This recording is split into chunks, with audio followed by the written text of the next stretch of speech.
writers, you're listening to the Kobo Writing Life podcast, where we bring you insights and inspiration for growing your self-publishing business, coming to you from Kobo's headquarters in Toronto. Hi everyone, welcome to the Kobo Writing Life podcast. I'm Stephanie, and today I'm joined with our author engagement coordinator, Laura. Hi everyone. And in today's episode, we sit down with Signe Pike to talk about her latest novel, The Lost Queen. She also chats to us about her time as an acquisitions editor at Random House and Penguin. And she also gives us some tips on how to actually sit down and start writing your first novel. And an important part of sitting down and writing your first novel is actually to create your own writing space. You can check out pictures of Signe's beautiful writing shed on our Instagram at kobo.writing.life. And Simon & Schuster has graciously provided an excerpt of The Lost Queen for you to listen to right now, so we hope you enjoy the little teaser of The Lost Queen. I was dreaming of the forest. This time, no rustle of wind, no bird call, no sliver of light penetrated the thick canopy of trees. Silence thundered in my ears like a band of war horses. And then, through the gloom, I heard my mother call my name, her voice soft and hollow-throated as a dove's. Langorith. I woke with a start as my brother tugged back the covers and a rush of cold air met my feet. Lilacan's sandy hair was unkempt. He watched impatiently as I rubbed the sleep from my eyes and reached for my dress. But as I tugged the wool over my head, my mind quickened and the memory came rushing back. Mother was dead. 9 days had passed since the sickness took her. Sleep, when it came, brought some relief, but each morning when I woke, my wound tore open anew. So hi everyone, and welcome to the Kobo Writing Life podcast. And today we have Signe Pike as a guest. And just for a little background, Signe has worked as an acquisitions editor at Random House and then Penguin before leaving to write her first book, Fairy Tale, One Woman's Search for Enchantment in a Modern World. Pike has spent the past 10 years researching and writing about Celtic history, myth, folklore, and tradition. Her love of history, the great outdoors, early medieval and ancient archaeology, and her dedication to historical accuracy has made her social media feeds an informative delight to her readers. That was a mouthful. So for anyone unfamiliar with you, can you tell us a bit about yourself? Like it says in my bio, I used to be an editor at Random House and Penguin in New York City, and then left in 2009 to move down to Charleston, South Carolina, to relocate, get out of this hectic city life. And I wrote my first memoir, Fairy Tale, and I've been writing and freelance editing ever since because book publishing was a real passion of mine and something that I couldn't really leave behind. I just felt like the editor side of me is equal to the writer side, and so it's two very different parts of the brain. And I found that when I was doing just one, I missed the other. Did you know you always wanted to be a writer while you were working at Random House and Penguin, or did you try to do both? So like you're pursuing... No, you know what's funny about that is that it's actually kind of a stigma if you're a book editor to say that you want to write. Really? Yes. It's sort of like it's to everybody that you're not really serious about your career as an editor, because to be an acquisitions editor is a pretty high pressure job. You're always bringing home work. You're giving 100% of yourself to other writers and to launch them and to bring those stories to life and to make that word of mouth magic happen and to bring their stories to the fullest potential. And so it almost seems, and it's pretty accepted, that it's very difficult to do both. I used to write a lot, and for a while I had a little blog that was secret that I kept about funny things. A lot of people don't know this, but I have a pretty humorous side. Some of it comes out in Fairy Tale. So it was kind of pretty snarky blog about being in New York City and dating and all of that kind of stuff, which was completely private and only my friends and family could see it. But that was pretty much it. And that was just an outlet. And I've always journaled, and I've journaled since I was a little girl. I think I got my first diary at age 8 or something. And I always wrote poetry and won some awards for my poetry growing up. But yeah, I think I fell in love with publishing, and I fell in love with editing and finding stories and seeing them from beginning to end. So that was really where I was focused. And then, of course, my dad passed away, which is the sort of the genesis of writing Fairy Tale, and made me really reevaluate what I was feeling. And I felt empty. And it was that it wasn't really enough anymore to just edit other people's work. I wanted to produce something myself. Did you immediately quit your job to go travel the world? Because I read that's what you started to do. Or did you think, you know what, I just need to go out, travel, and see what happens? The idea for Fairy Tale was that as an acquisitions editor, I actually wanted to find a travel writer who would write a earnest but funny exploration of the adult belief in fairies. Because I had encountered some people in New York that were grown-ups who believed in fairies, and I thought it was really fascinating. And I thought this could make kind of an interesting travel book about someone who really has, but they've got to have this desire to really go, and there has to be a bigger motivation for it. And then I was talking to literary agents trying to see if I could find someone who might be interested in writing a proposal for that kind of book. And this one literary agent said to me over a glass of wine, or 2 or 5, I think probably. Great combos. Yeah. Yeah, where the best ideas come from. And she said, I think that you need to write this book. And I was talking about how my father had passed and feeling kind of lost and adrift. And it really was the sort of perfect launching point for that type of exploration, because you have to be kind of desperate to want to believe in something as far-flung and far-fetched as fairies. I was in that place where I was just open and ready emotionally to just have a new beginning. I had done some journalistic writing growing up. I was at the Cornell Daily Sun, and then I worked at Cornell Alumni Magazine and, did a lot of magazine writing in college. So I was feeling like I could do it. I knew how to put together a proposal. So we managed to sell the proposal. And then at that point, I realized I really couldn't continue editing and writing at the same time with the travels that the book was going to call for. So that's when we decided to relocate.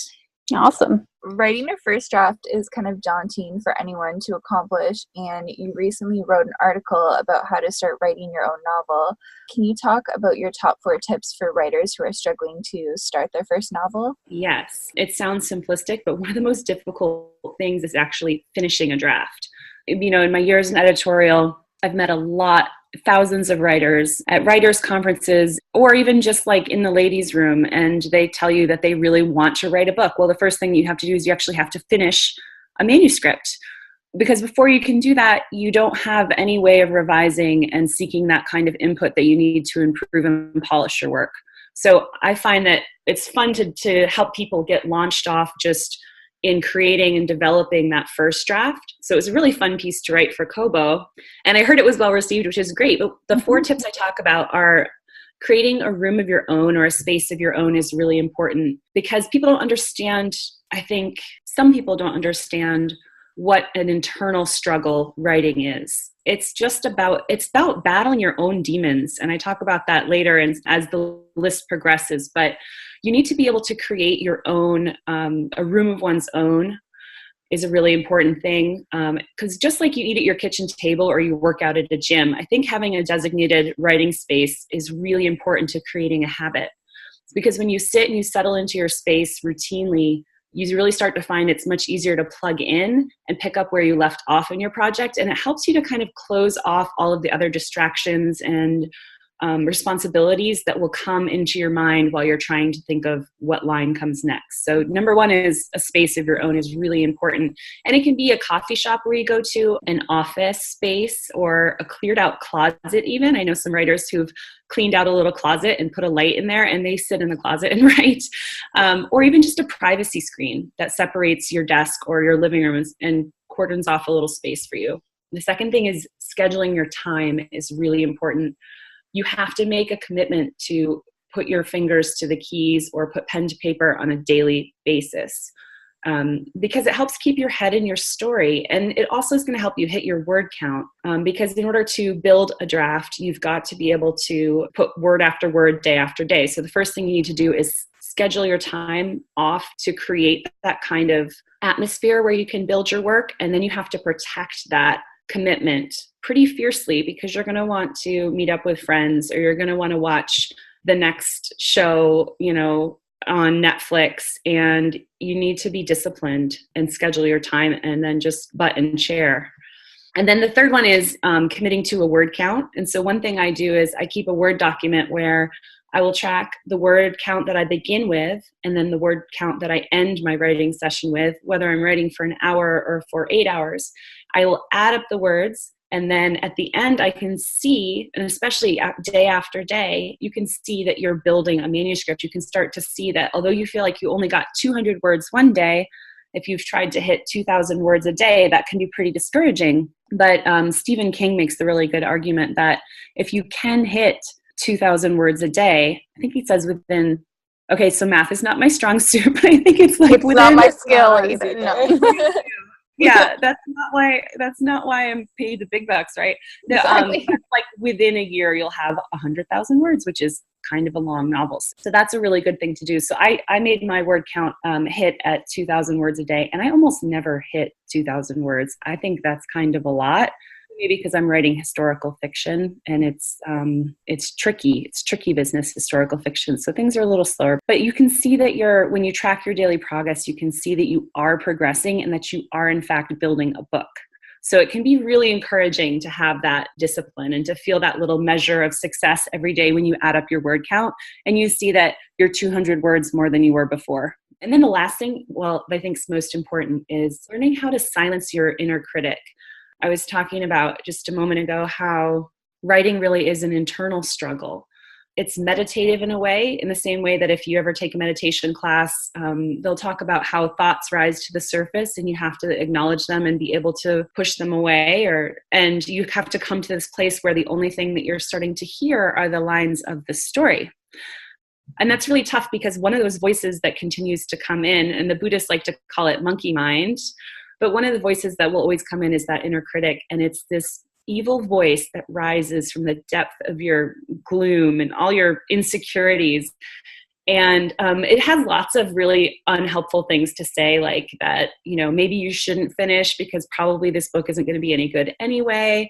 Or when sentences of dialogue come to mind, that voice will often say, like, that's a stupid thing for a character to say, or anything like that. You start to recognize that's your inner critic speaking. And while I do think that can be helpful in certain ways when you're revising, it doesn't have any place in a first draft because it just impedes your creativity. And you have to just allow yourself to be imperfect, allow yourself to flow and to be open and to be sort of a channel for whatever is coming through, whether you think of it as coming from the muse or from your own subconscious, doesn't really matter. But if you are hypercritical, you're going to be blocking those voices. And that's what editing's for afterwards. That's right. Or you can hire a taskmaster editor who can do that for you too. And they're trained to be critics in a professional way, which is nicer, I find. Yeah, probably. It's interesting that you record your word count because I was following another author on Instagram, Victoria Schwab, and she has like a calendar every day. And every day that she hits a word count, she'll put a sticker for her calendar as her way to track. And I thought it's so interesting how every author has their own special way of tracking how many words they get down. I love that. It's true. I was thinking today as I went into my little writing shed and I was lighting my candles and I turn these certain lamps on and I have all these little rituals that I do, how ritualistic it really is. It's not so different though from what professional athletes do before they go on the field. They do some yeah. Yeah. They have their favorite meal, they have their favorite shoes. Right. So yeah, you have to, I think that's in part of creating your space. That's something that I really believe in is, whatever it is that you need to help get you to that moment where you're ready to sit and allow yourself the freedom to create, that's what you have to do. And it just takes trial and error to learn what works for you.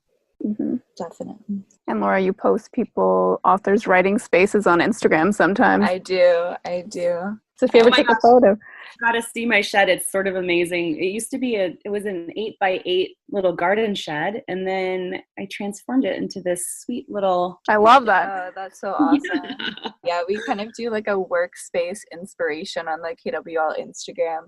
It always makes me want to revamp my desk. Yeah. I know. It's important when you're spending so much time in a space that it reflects kind of a serenity that you can be in for extended periods of time. Mm-hmm. You'll enjoy going there, yeah. Mm-hmm. Mm-hmm. Yes, exactly. And I have a 3-year-old, so I like to have an area where I'm not tripping over Legos or dinosaur heads or anything like that. It's kind of amazing for me. Yeah. That's totally fair. So you've written both nonfiction, like you mentioned, your nonfiction novel is a fairy tale, One Woman's Search for Enchantment in a Modern World, and then you've also published a fiction title, The Lost Queen. So have you always been interested in writing historical fiction? No, it's funny. I wasn't. I was really trying to write a follow-up memoir originally for fairy tale, and it wasn't coming together. And I spent probably 2 years and hundreds of pages and travels and all sorts of things trying to piece together this manuscript, and it just wasn't happening. And it was during that time that I actually stumbled across this little book in Glastonbury, England, called Finding Merlin. And it's a nonfiction book that I talk about in my author's note. I think it's required reading for anyone who reads Lost Queen and falls in love. I think that you have to read Adam Ardry's Finding Merlin, because his is the factual version. It's the nonfiction version of The Lost Queen. And that was where I first discovered that there was this woman named Lingorith, who was a 6th century Scottish queen and who was by all counts a historical figure. And she was related to this man who'd been fictionalized, who was called Lailochen, and later in his life he was known as Myrddin, which means in Old Welsh, madman. So he's the man who inspired the legend of Merlin. So when I found that out, and as I bought the book, of course, and read it, and then set off on my own research journey. And as I began to learn about the events that happened in this historical figure's life, Lingorith's life, I just became consumed by it. And so I sort of had to teach myself how to write historical fiction in order to write her story. But I just felt really driven by this idea that nobody knew about all the things she'd experienced in her lifetime. And it felt so unjust that she'd been fictionalized. So that's really what drove me to have to reinvent myself as a writer, I guess. Did you find the transition writing nonfiction to fiction difficult or challenging? Yeah, it's really hard. Nonfiction is just great. Now writing nonfiction seems like a walk in the park to me, because I could say, I was sitting down with Stephanie and Lauren, and this is what they were wearing, and this is the way that their eyes looked. And of course, when you're writing fiction, all of that has to come from some other place and the imagination. And that's why a lot of authors, I think, who write fiction are inspired by people, or they'll use pictures of actors for their characters. But of course, for me, my characters were all people who lived in the Dark Ages, as that used to be called. And so I don't have paintings of, Henry VIII to look at and say, this is what he would have looked like. And at the same time, for historical fiction, you're held to this level of accountability that doesn't exist in other fictional genres. So it's a really tricky business of having to make things up, but they have to be true to the bones of what the actual story was. So you're making all of your assumptions are based on some sort of historical detail that inspire you, or some sort of historical fact. So it was really tricky. Yeah. But I think now that I'm on book 2, I finally got the hang of it. Did you read any historical fiction books and you're like, this is what I need to be doing? No, I'm interested in that question, because I find that a lot of the writers I talk to too, we don't like to read within our genre when we're writing, for a lot of different reasons. But for me, I think as a former editor and someone who has a lot of integrity, I'm always worried that I may pick up something and carry it into my own work, which is something that's, not anything I'd ever want to do. But also it gets into your head, and you can't focus on your own story. So I prefer to read things outside my genre. But some of the books that I read growing up that were historical fiction that I really loved was, of course, Mists of Avalon, which is historical fiction / fantasy, obviously. It's not as historically based as The Lost Queen is. And another one that I really loved at a whole different time is I read Geraldine Brooks's book, Year of Wonders. Have you guys ever read that book? No. She's just an amazing, amazing writer. And the way that she brought, I think it was the 17th century to life, was astonishing. And I fell in love with it. She remains one of my favorite authors to this day.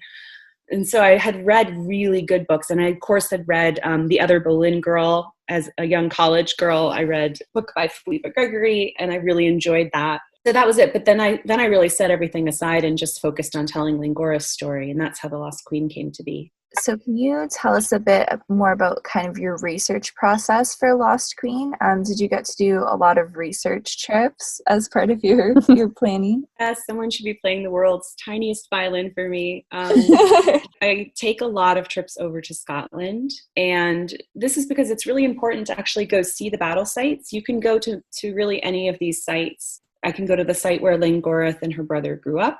I can go to a lot of the fortresses where they would have visited in their lifetime.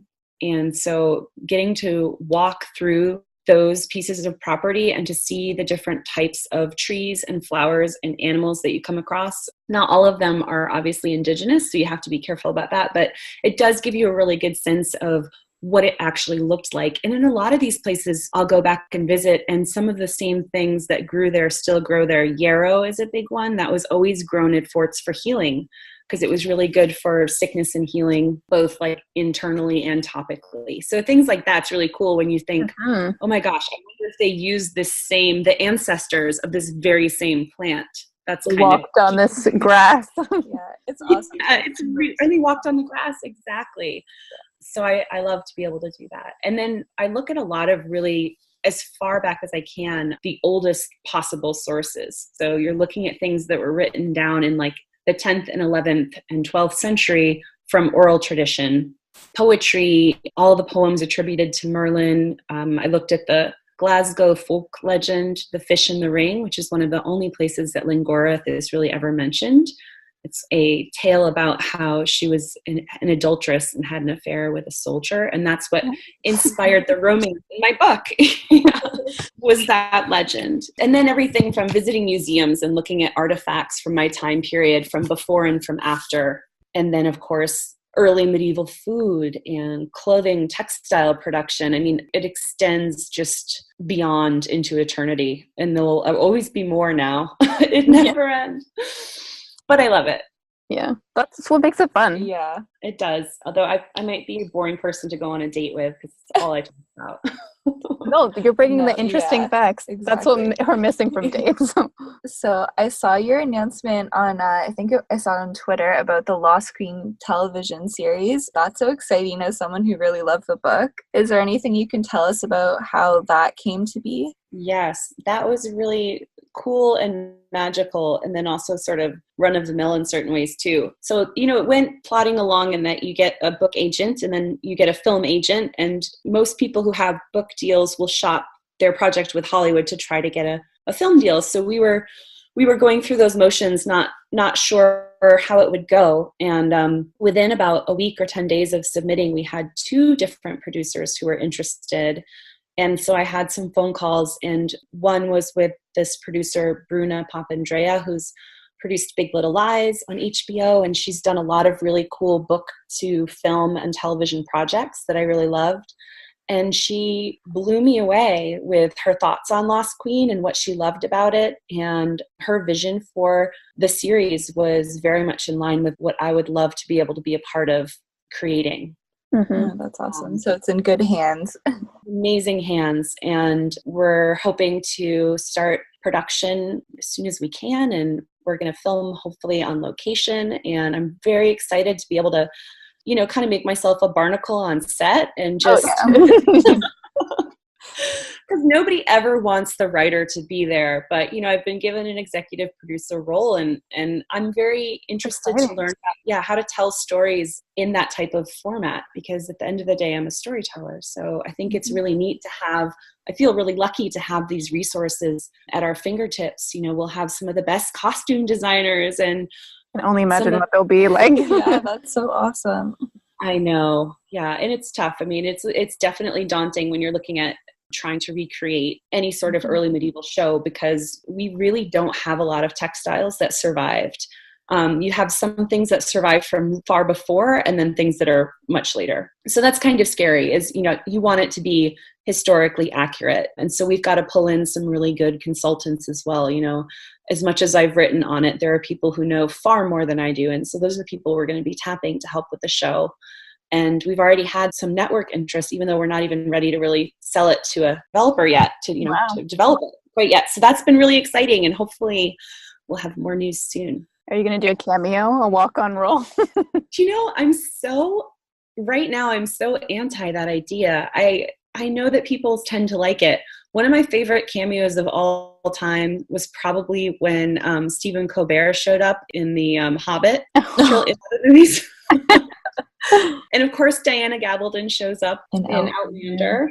Didn't know that. All I can think of is Jenny Han and To All the Boys. She plays like a teacher. I'm like, that's the way to do it. Yeah. Exactly. But for me, I feel like I'm going to have enough on my plate, and I prefer to be behind the camera rather than in front of it. Yeah, in this case. Actually, in most cases. So what can we expect from the next book in the Lost Queen series? Because I'm dying to read it. So I know a lot of other people are too. Well, thank you for saying so. I know it's funny. I don't know where to put it online when the second book is coming out because we have the date, but I think it's really flattering and great. But people are literally sending me emails every day asking me when the second book is going to come out. So it's going to be May 2020. And in the meantime, this summer, the paperback of The Lost Queen is coming out with a beautiful brand new cover, which I'm really excited about. And I think we'll get a whole new audience of readers who obviously, don't want to pay like $30 for a book in the States. It's expensive. So I'm excited for that, just to reach more readers. And then the second book I've started writing already, and I have to tell you, it is like I'm on the edge of my seat writing it, so I cannot wait for readers. I don't want to give too much away for people who haven't read the first book, but it does pick up kind of in the middle of the action where you leave off in the end of book one. So you're thrust right into it. And it's a little tricky trying to work in the details for readers to be able to come to it fresh if they haven't read the first book, but I think it's important that they can.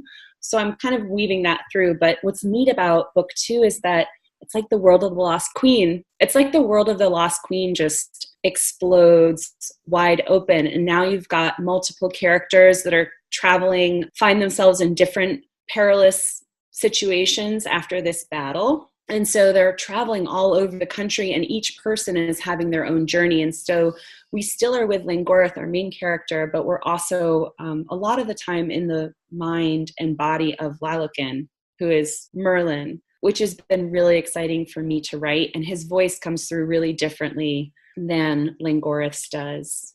So I'm really, really excited to be able to explore. And it's challenging me as a writer, which I love. I think that it's dangerous when you start to plateau and you feel like, I know this voice, I can write this character inside and out. And this book is just pushing me to get better and better. And so I'm really excited for readers to read it. And I think that they're really going to love being able to see much more of the world than you can see through just one character's eyes. I love when books expand. I know, that's awesome. I'm really excited to read it.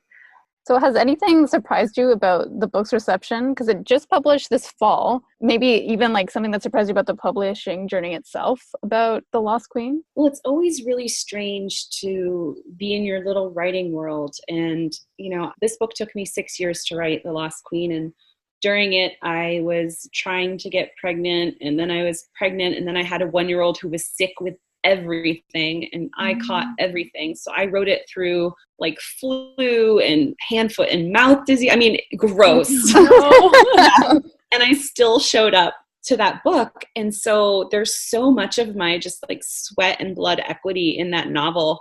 And it's really an amazing, astonishing thing when from submitting it to agents all the way through to publication, the reception has been like mind-blowing, how people are touched by this story, the letters that I am getting, the reviews. I try not to read them, but there are people who like send me their reviews in an email, which is very tricky. I don't know. But then it's right in front of you. Don't do that, readers. Oh no. But it's lovely. And that has been really surprising and just really humbling, honestly, because I had put my life on hold to do this and I had given everything to it. And so it almost makes you believe in a sort of magic in a way. Mm-hmm. Do you know what I mean? It almost makes you believe that you're meant to do something, or maybe someone is meant to pick it up. Because I think that I remember how many stories I've been touched by and that stay with me. And so I think what's really surprised me is how many people are telling me that The Lost Queen is one of those books that stayed with them and that how much they love it. It's lovely. Mm-hmm. That's so nice. So what is the best piece of writing advice you have received or given that you think every writer should know?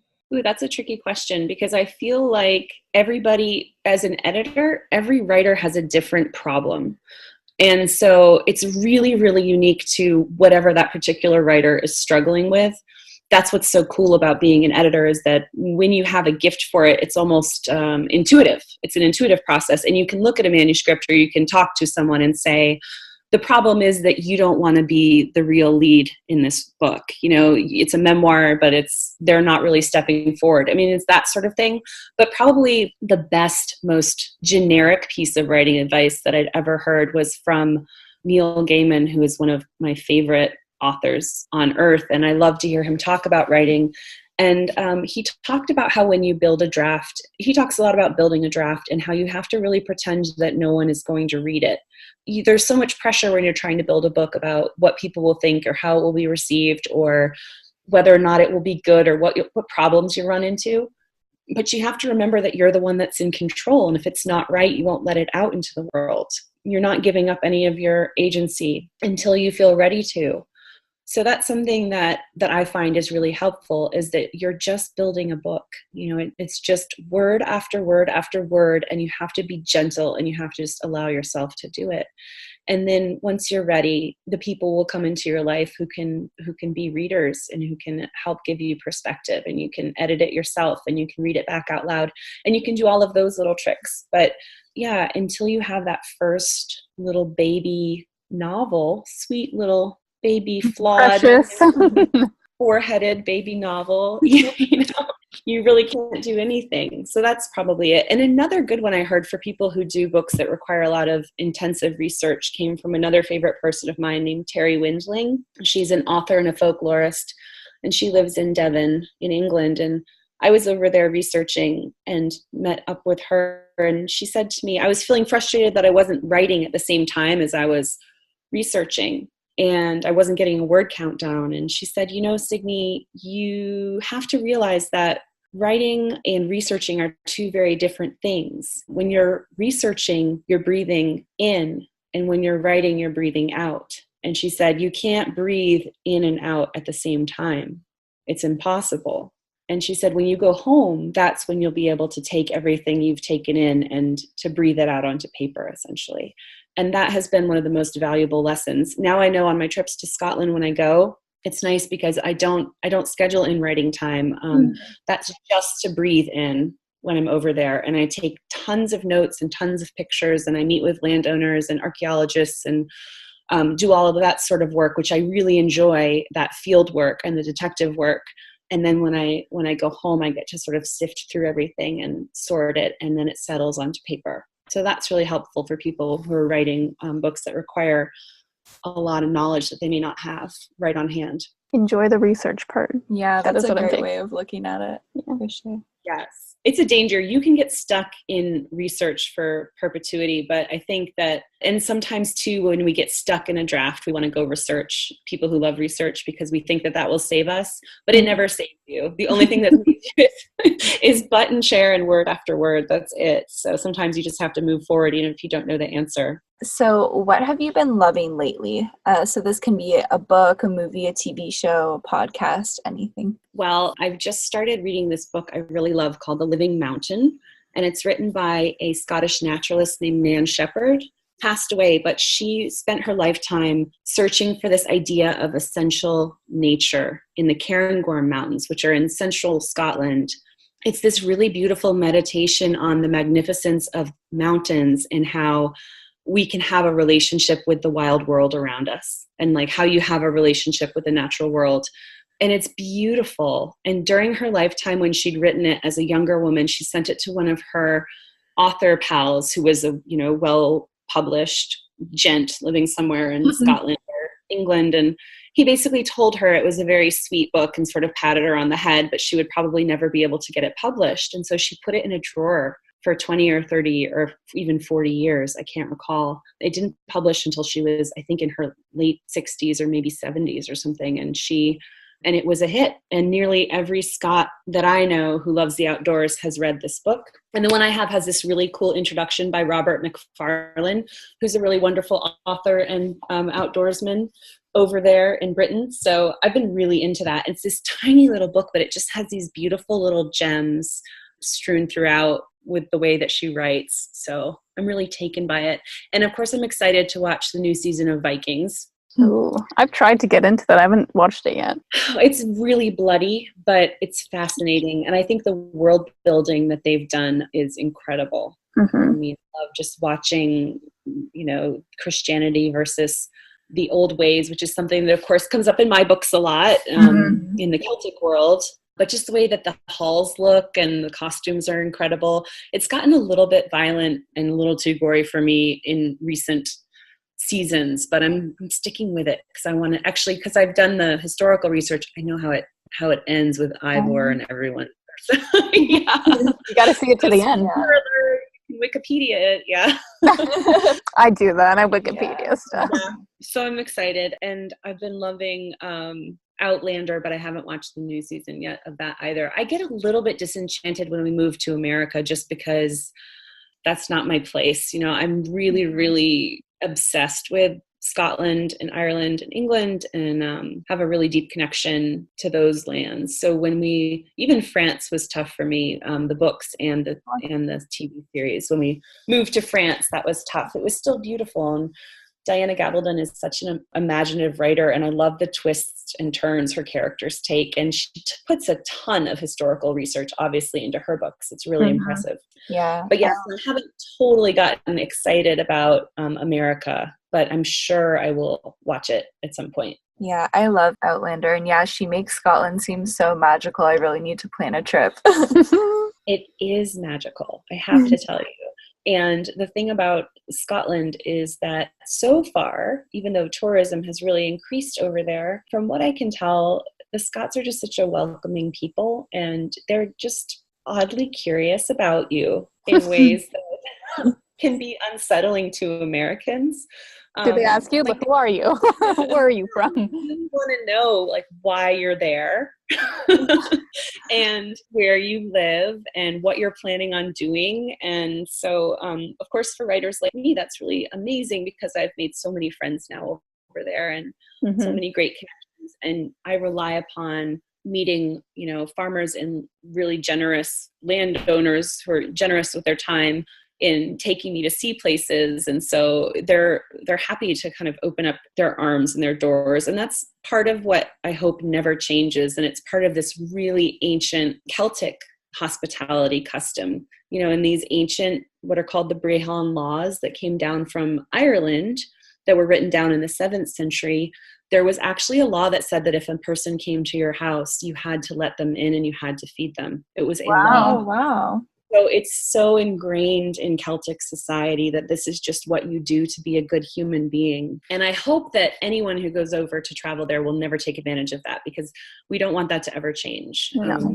It's hard when you start getting, I go to Edinburgh now and it's just mobbed with people, and it didn't used to be when I started going there, 10 and 12 and 14 years ago. So things are changing. It's a little scary, but I think as long as we can all go with that reverence of being so grateful that we can be there and being open to experiences, that's what any people love when you come visit their country, because it is one of the most magical places on earth. I'm going to Ireland next year, but I think I need to stop in the homeland of Scotland. And one thing that you learn too when you go back in history is you learn how much cross-pollination there was between the populations. Most people who have Irish ancestry also have Scottish ancestry. I mean, as you can see from when you look at the map of the Lost Queen, the whole west coast of Scotland was settled by the Scotty, and the Scotty were actually Irish. They weren't Britons. It used to be that Scotland was inhabited by Britons and Picts, and they spoke a similar language. And the Gaels or the Scots actually lived over in Ireland. And so when people say they're Irish, I'm just sort of like, well, I mean, I know that identities develop geographically in different places, but it actually is rather similar, more similar than a lot of people think. I need to go research my life. Yeah, really. Or my last name, I should say. Yes, definitely. You definitely should. And you're so fortunate to have some Celtic blood in you. I guess You probably so. have a really cool crest or something. I know. I was always like, oh, I have a Scottish shield of arms, but my name is Irish, so I don't. So I'm like, what else is out there about me that I don't know? That's right. Yeah. That'd be fascinating to find out. So our final question is just, where can listeners find you online? The best place to find me online is to go to my website, which is signepike.com. And from there, you can find me on all of the social media portals, Twitter and Facebook and all of that stuff. I kind of post different things in different places. But Facebook, my Facebook author page is the one that I go to most. And I've been posting a lot on Instagram too. Twitter, I'm a bit more political on. So if you're a Trump fan, I wouldn't suggest you follow me there. I hope you're not. I hope you're not. And I don't know if I can say that. Yeah, I won't make any apologies for my posts on Twitter. I mean, I'm Canadian, so it doesn't really, my opinion, doesn't matter, kind of. My friends and I were trying to think of some amazing plan where we could, after all the shootings here in America, it's really been getting scary for a lot of us. And we were trying to conceive of some sort of plan where we could have like a mail order bride or husband situation set up between really nice people in Canada who want to marry liberal Americans. And we can do like, you know, my friend Liz was joking that she wanted like a rich businessman from Quebec who was never home. And then I was saying like, well, I want a Nova Scotia fiddler. Oh yeah. I love it. Yeah. So yeah, we're working on our evacuation plans. So if you guys have any ideas or you want to like open up your Underground Railroad situations for American refugees. I'll take people in my basement. Laura can take some as well. Maybe we can go to Scotland. Also that. Yes. International. So, yeah. But you know what? I've been talking about Canada. I've been so excited about how The Lost Queen's been received in Canada. Hit the Globe and Mail list for fiction, historical fiction, which was so awesome. And just the letters I've been getting from Canadians has been really great. So that's been really cool. I gather that over there it's been in Costco and stuff, which helps, I think, to I did see it in Costco. Yeah, get the book out there. I'll wrap this up. Thank you so much for talking with us. It was such a pleasure. I'm so happy to be here. I dreamt of her. I looked at my brother. Mother was calling my name. I'm certain. If only I could have seen her. I waited a moment, hoping for a response, but Lilacan only frowned and handed me my cloak. The purple rings beneath his eyes told me he'd been up through the night again, seeking her spirit in the summer lands. For a moment, Lyle looked envious I dreamt of her. But if my brother did not sleep, how could he dream? Tonight you must rest, I said. There is sickness yet beyond Cadzo's walls. Lyle's face only darkened. Lilacan, I caught his sleeve. Sooner or later you will have to speak. He ignored me, reaching instead for the door's iron latch. You cannot force her to come to you, I said. After all, the wisdom keepers say... Lyle turned on his heel, his narrowed eyes unmistakable. Don't be stupid, you're going to wake Crowan. So we hope you enjoyed our interview with Signe, and as always, a write-up about the episode will be available on the Kobo Writing Life blog at kobowritinglife.com. You can also find us on Facebook and Twitter at Kobo Writing Life and on Instagram at kobo.writing.life. So thank you so much for taking the time to listen to our podcast episode. And don't forget to rate and review and subscribe. So until next time, thank you so much for listening.